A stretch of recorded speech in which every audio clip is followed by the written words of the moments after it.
philosophy is a lot about clear ideas, good definitions, etc. So we need to go one step further. Probably you notice so far I spoke about new ideas. But you have different types of new ideas. So let's click on the new idea button and we will immediately understand three completely different types of new idea. The first one is when you find something that was before.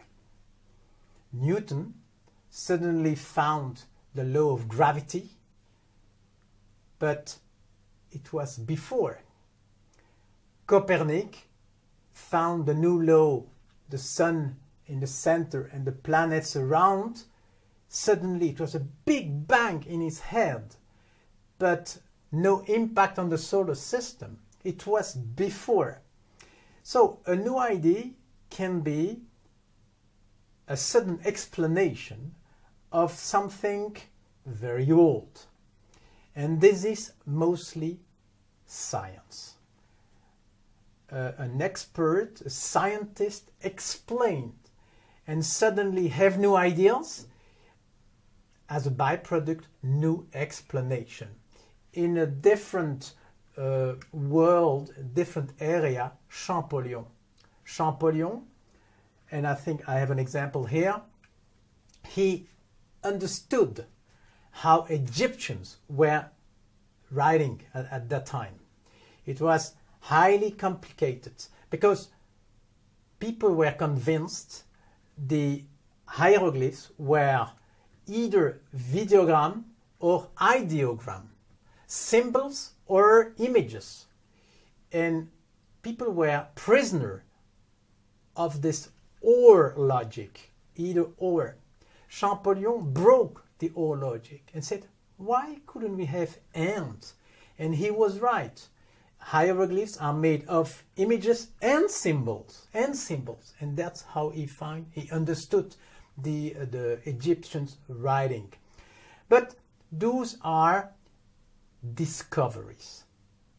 To discover is when you find something new of a problem which is old. This is mostly about science.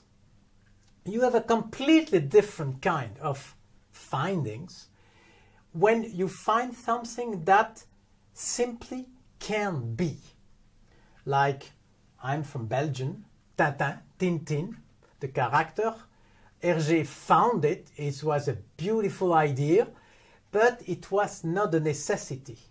This is called creation. And probably there you find mostly artists. The Fifth Symphony of Beethoven, the Bolero de Ravel, or I think I have an example of the Eiffel Tower. The Eiffel Tower, probably suddenly this engineer had an idea. Wow, I'm going to do this.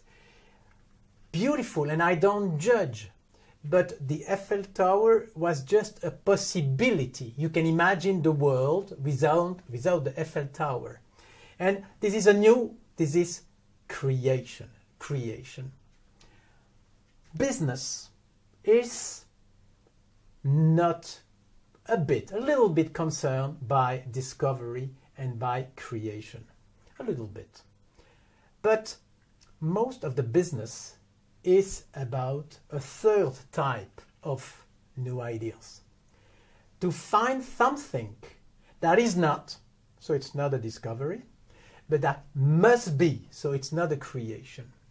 And this is called invention. And I have a picture here of the mouse. We saw during the fourth video, I think I spoke about the mouse. But the mouse is an invention. It's the third category of new ideas. Not a discovery, not a creation, an invention. And my experience in the business for many, many years shows that invention is the challenge of a business, of a company. How can we find something?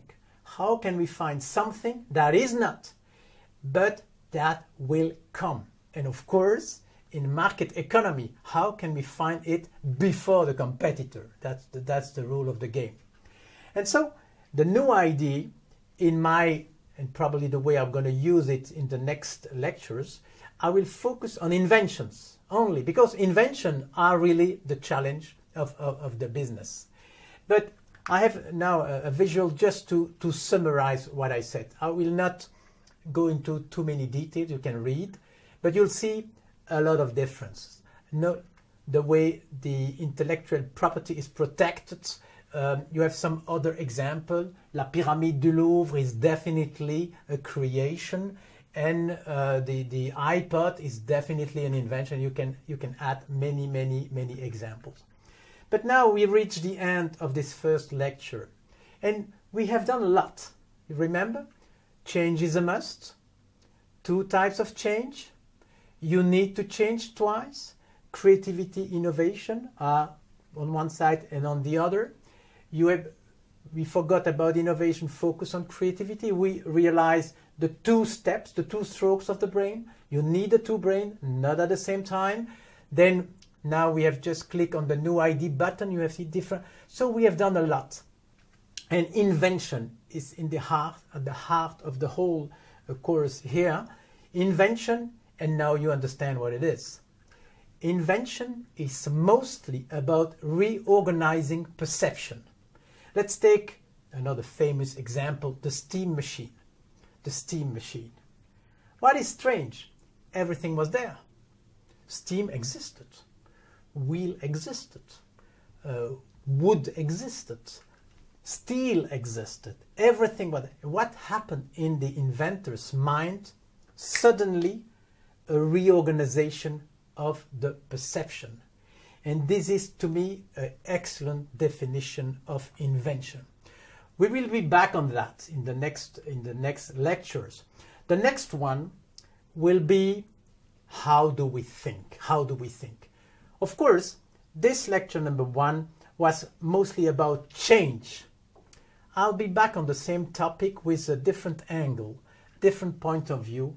It's how do we think? Creative thinking is a subset of something more global, which is thinking. And we need to follow Bacon, Francis Bacon, I just spoke 10 minutes ago. We have to obey the laws of thinking. And so we need a deep dive in the thinking process. And that's going to be lecture number 2.